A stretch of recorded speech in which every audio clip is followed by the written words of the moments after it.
You know, it's super easy to agree with someone. We usually just say yes or I agree. But sometimes things get tricky. What if you don't agree?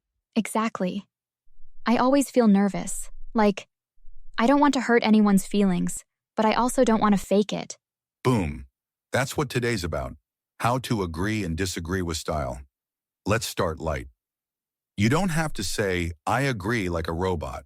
Try, totally, absolutely. You nailed it. Couldn't agree more.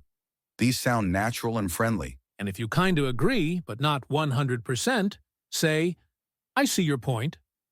That makes sense. True, but this way, you're chill but honest. Love that. And for polite disagreement? Aha, the magic zone. Try these when you need to disagree without being rude. I get where you're coming from, but that's an interesting view. Here's how I see it.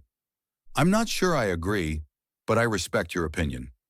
Fair point, but let's look at it this way. Ooh, I like that.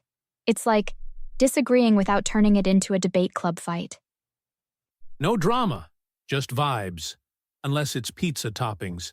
Then it's war. So remember, you can agree or disagree. Just keep it cool, kind, and clear. It's all about tone and respect. Exactly. Words matter, but so does how you say them. Next time, we'll level up again and explore how to ask for help or advice in a natural way. Catch you in the next one, champs.